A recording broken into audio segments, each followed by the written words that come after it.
Hello and welcome to the online English classes for grade 12. So today we'll be continuing the chapter The Enemy from Vista's book.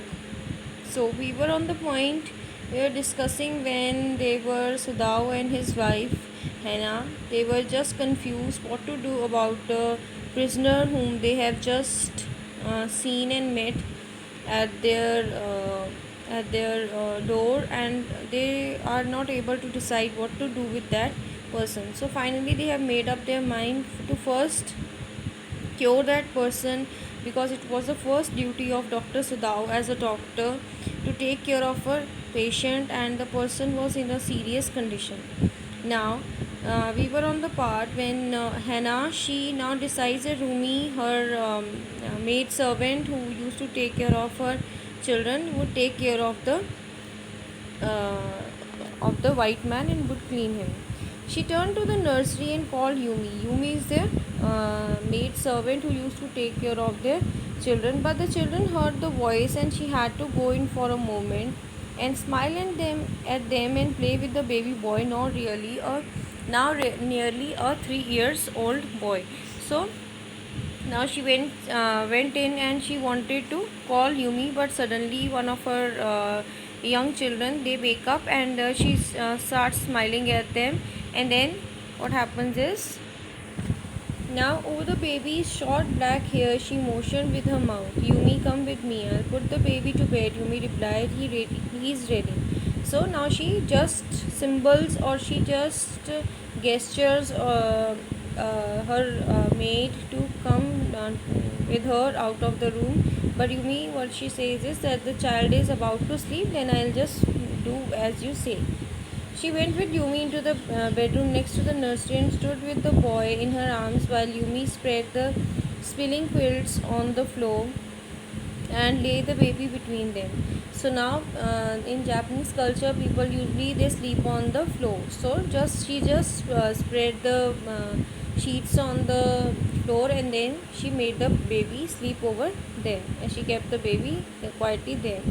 Then Hannah led the way quickly and softly to the kitchen. The two servants were frightened at what their master had just told them. So two or more people in the household, now they know that there was a prisoner of war in their house.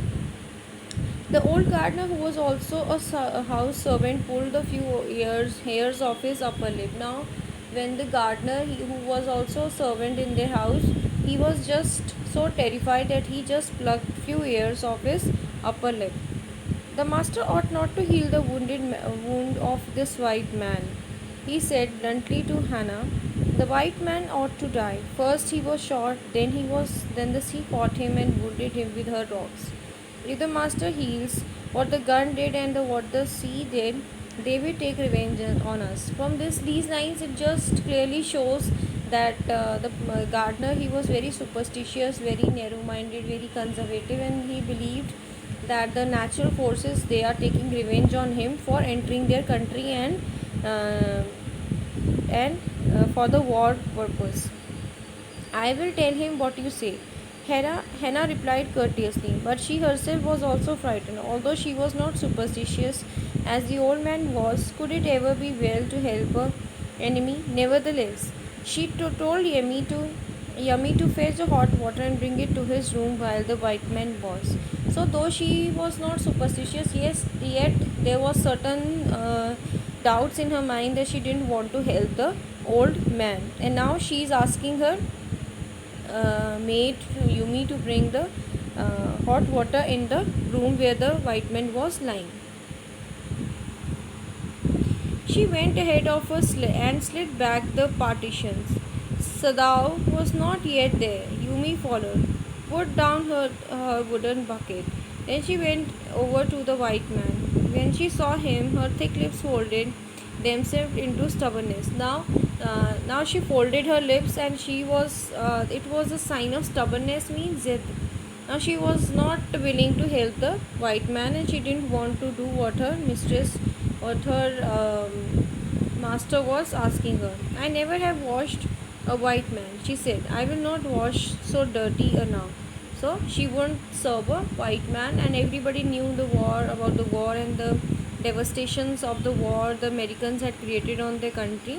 So she was not reluctant to help the white man. And what she said was that I would not watch such a dirty man. Then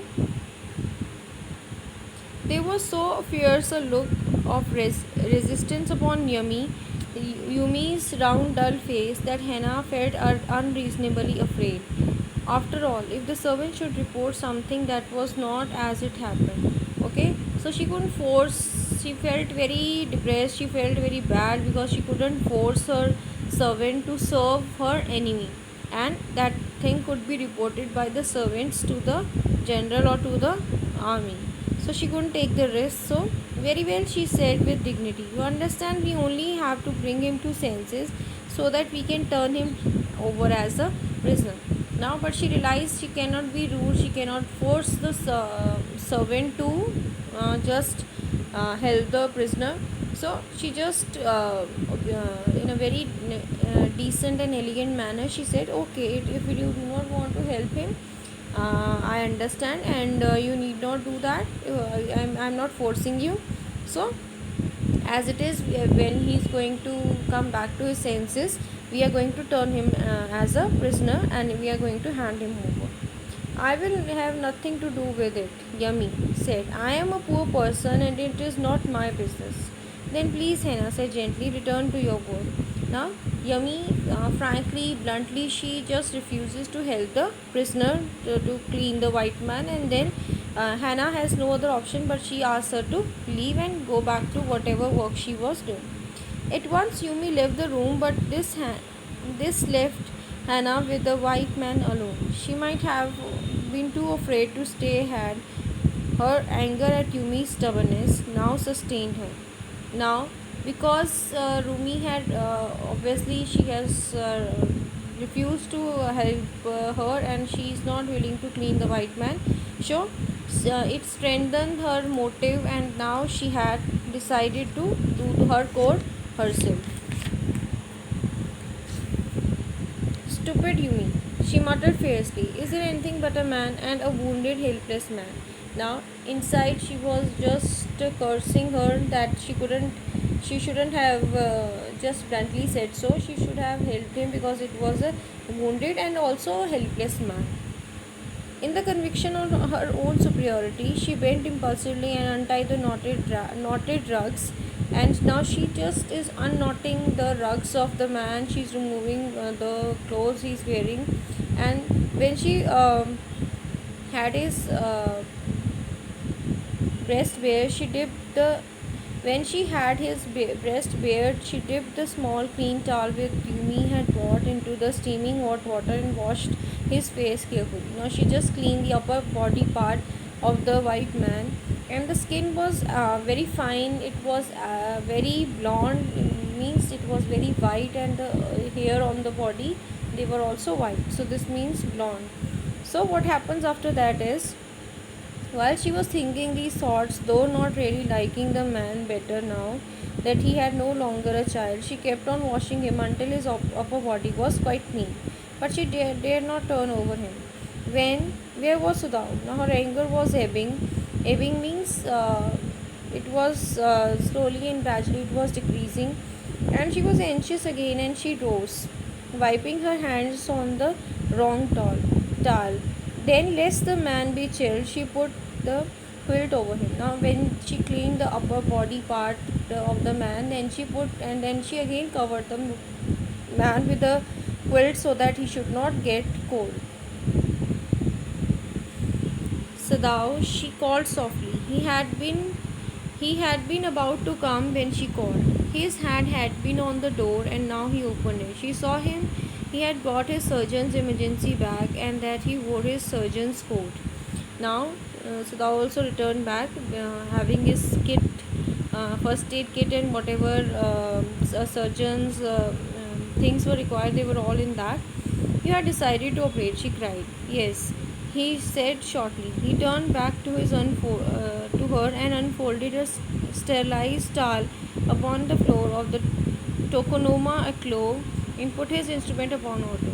Now, tokonoma is word associated with Japan, and the alcove is something where things are displayed. Books and other beautiful vases, flowers, and all are displayed, and it is meant to be a showpiece stand. And he put all his instrument upon the tokonoma alcove. Fetch towels. Now he asked her to fetch towels, means call for towels, to bring some towels. She went obediently, but how anxious now, to linen shelves, and took out the towels. There ought also to be old pieces of matting so that the blood would not ruin the fine floor covering. She went out to the back veranda where the gardener kept strips of matting which with which to protect delicate shrubs on cold nights, and took an armful of them. Now what she does is she tries to bring some old mats and all that were supposed to be kept under the man who was breathing profoundly, and in order to protect their beautiful wheat floor, they wanted to keep that all under that man so that it should not be spoiled. But when she came back to the room, she saw that this was useless. The blood had already soaked through the packing in the man's wound and had ruined the mat under him. Oh, the mat! Now, when she came back, her bringing of mats and all became useless because the blood had already soaked the mat on which he was made to lie down, and she cried. She was very sad because it was already soaked, the mat already had soaked blood of the wounded man. Yes, it is ruined. Sadao replied, as though he did not care. Help me to turn him, he commanded her. She obeyed him without a word, and he began to wash the man's back carefully. So Sadao was not at all concerned about the ruined mat, and he said, yes, if it is ruined, then just help me and just let me do my work. Yumi would not wash him, she said. Did you wash him then? Sadao asked, not stopping for a moment. His swift, concise movement. He was busy doing his work. He was started operating the man, and he asked if he was clean. He did not seem to hear, but he used his absorption when he was at work. She wondered for a moment if it mattered to him that was the body upon which he worked so long as it was for the work he did so excellently. So he didn't seem to be concerned about who cleaned the white man, but he was just busy doing his work. He was so absorbed, he was so busy in that work that he just wanted to do his job of curing the man, of operating the man as soon as possible. You will have to give the anesthetic if he needs, he said. I repeated blankly, but never have I. So now he is asking her to give him the anesthetic. Now this is anesthetic is a medicine that needs to be given to the person before operating, so that the person that is being operated needs to just be unconscious so that she cannot feel anything. But Hannah didn't haven't ever given anybody an anesthetic. She was completely blank at that time. It is easy enough, he said impatiently. He was taking out the packing now, and the blood began to flow more quickly. Now he peered into the wound with bright surgeon's light fastened on his forehead. Fastened means that was just fixed on the on his forehead. Whatever thing he was wearing, it was fastened on the forehead. It was fixed on the forehead. The bullet is still there, he said with the cool interest. Now I wonder how deep this rock wound is. If it is too deep, it may be that I can get the bullet, but the bleeding is not superficial. He has lost so much blood. So he was concerned that the bullet, he could see the bullet, but if the rock is cut deep, then he could take out the bullet and he could save the man. But the he was bleeding profoundly, and he could not it was very difficult for him. At this moment, Hannah choked. He looked upon her face, her face, the color of sulfur. So now, what happens is, now even Hannah was so much tense that her face seemed as if it was all turning pale. Don't faint, he said sharply. He did not put down the exploring instrument. If I stop now, the man will surely die. She clapped her hands to her mouth and leaped up and ran out of the room. Outside in the garden, he heard her retching, but he went on with his work.